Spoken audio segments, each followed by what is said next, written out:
Greetings, colleagues, fellow teachers and educators around the world. I am Nikos Sifakis. On today's Everything English Language Teaching, my thoughts on what I consider to be probably the biggest challenge that all language teachers face. You know, teachers, and especially language teachers, are so busy.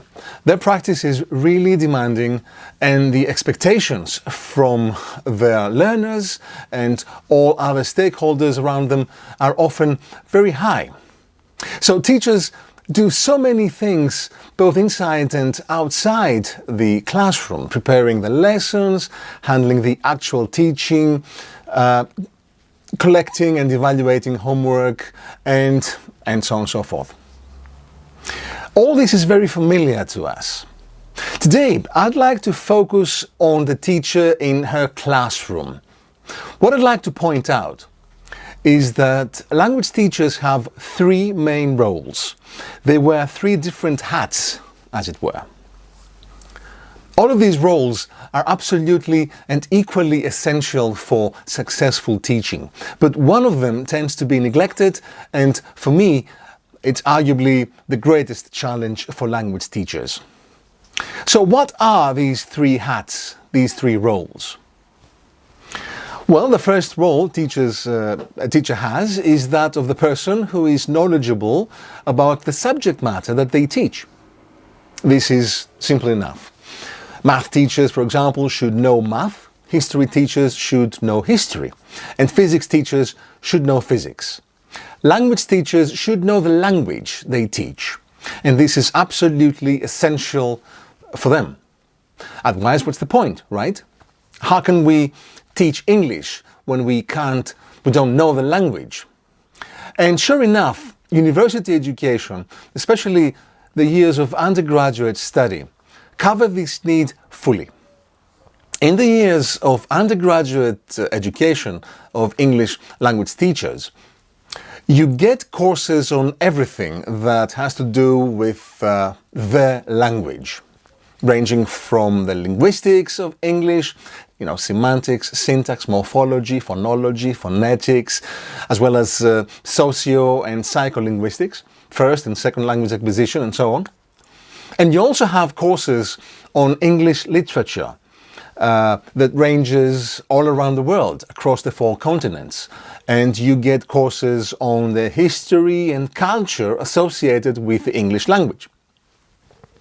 What these courses aim at is to inform as fully and comprehensively as possible this essential fundamental feature of a teacher, which is her knowledge and complete understanding, as complete as possible, of course, of the subject matter. Now, how does this role reflect in the actual classroom? Well, in the classroom, the teacher who knows the subject matter fully and completely acts in 3 ways: as an expert, a resource, and a model. Teachers are a resource of information about the language that they teach, and they are also considered, both by the learners and others, to be good examples of language use. Learners look up to their teachers, and more specifically, they are even expected to emulate their teachers' use of English. Is the teacher who only has knowledge of the subject matter a good teacher, an effective teacher? Well, not necessarily. In the classroom, you definitely need a teacher who knows and can be trusted to know what they are talking about, and you want a teacher who themselves are good models of language use. But remember, this is only one of the 3 hats teachers wear. I'm arguing here that there are 2 more hats. So, what's the second hat? What's the second role teachers have? It has to do with the ability, of course, to teach the language. It is not enough to know the language. It's linguistics and history.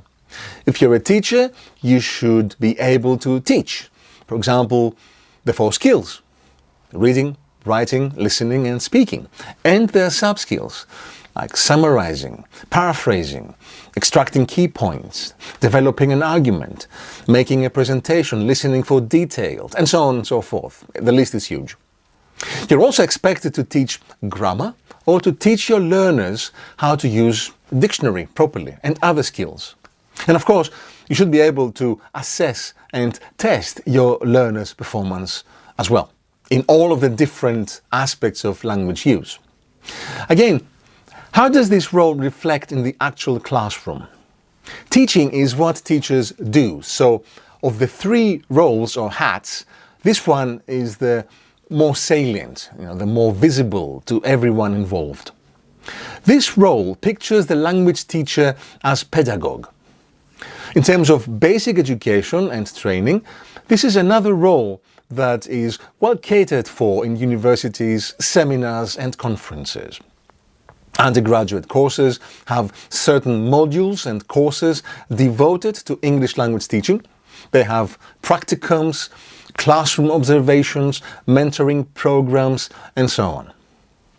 Let's not forget, English language teaching has at least 65 to 70 years of academic research to support it. We even have books and courses on the history of English language teaching.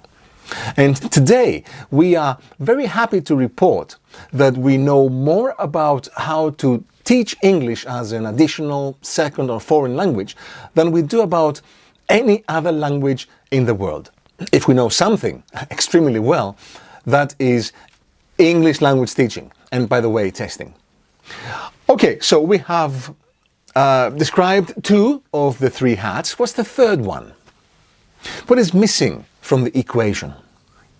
We have a teacher who knows the subject matter and is able to teach it. We have it all, right? Well, not quite.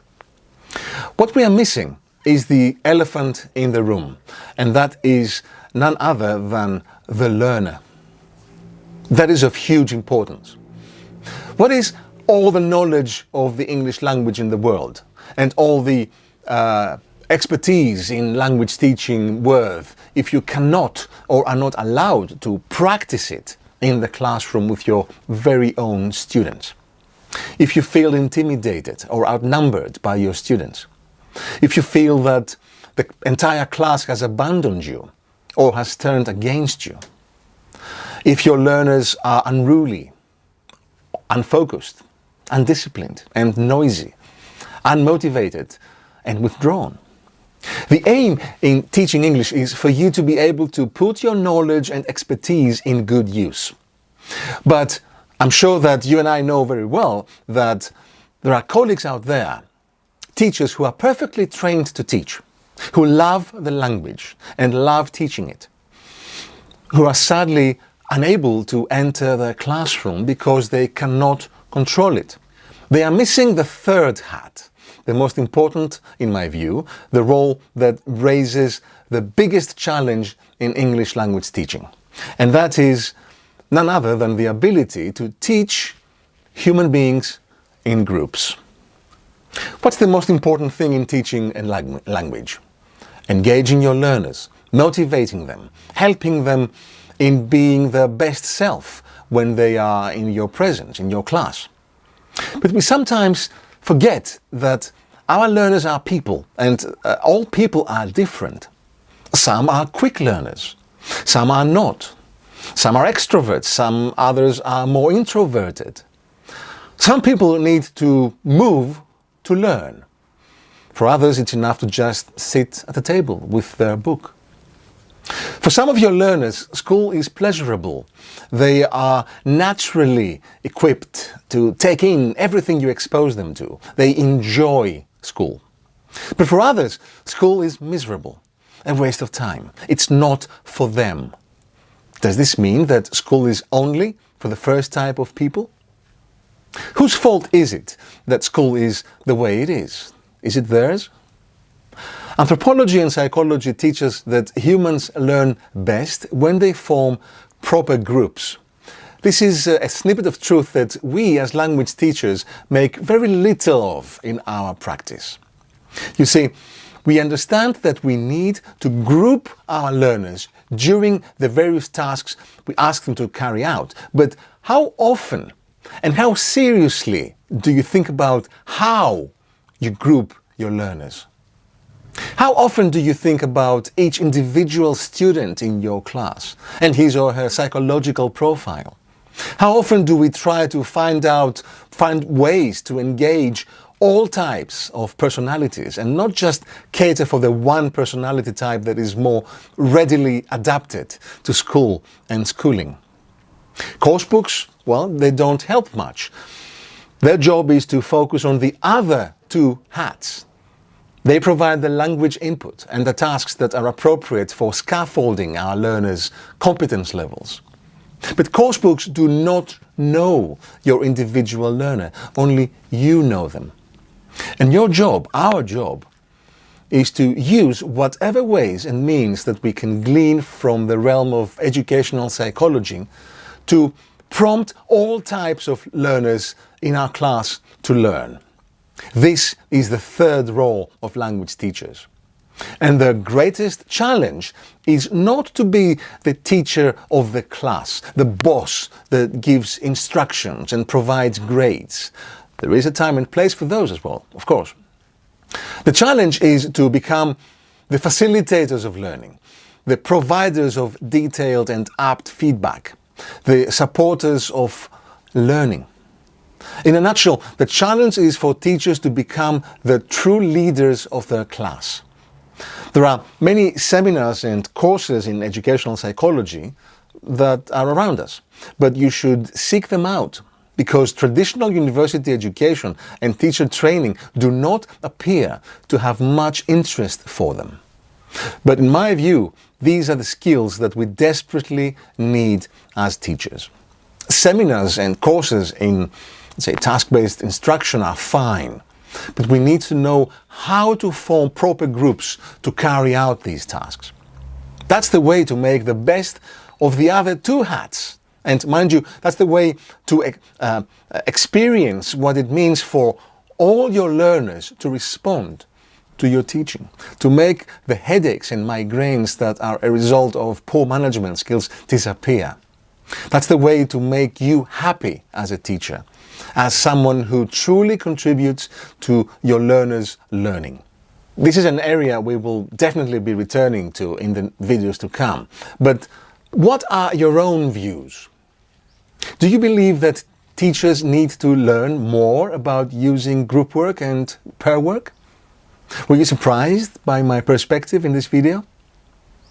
What do you consider to be the greatest challenge for English language teachers? I'd really love to read your views in the comments. Also, please continue to send me your questions for topics to raise in the videos to come. I read all your comments and thank you once again for them. If you enjoyed this video, please click on the like button and share it with your colleagues. Please subscribe to my channel and click the bell to receive updates. And as always, I really look forward to communicating with you. Bye for now.